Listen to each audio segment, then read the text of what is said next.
Sebanyak 8 ogoh-ogoh meramaikan puncak malam pengrupukan di Desa Adat Banyuasri, Kecamatan Buleleng pada perayaan Hari Raya Nyepi tahun ini. Didominasi oleh anak-anak dan remaja, ogoh-ogoh diarak mengelilingi kawasan desa adat.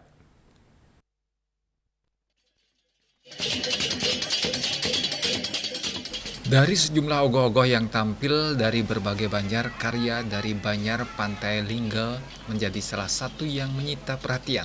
Penampilan diawali dengan sebuah fragmen tari bertajuk Leak Ngelekas yang disuguhkan secara apik oleh para remaja Pantai Linggel.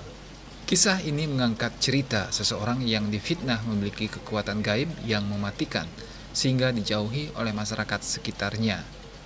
Diliputi kesedihan, tokoh tersebut kemudian memuja Dewi Durga untuk meminta kekuatan demi membalaskan ketidakadilan yang dialaminya. Dengan anugerah kekuatan tersebut, ia kembali untuk menuntut balas atas perlakuan yang diterimanya. Penampilan fragmentari ini menjadi pembuka pawai ogoh-ogoh yang dimulai dari depan Balai Masyarakat Banyuasri, kemudian diarak mengelilingi wilayah desa adat.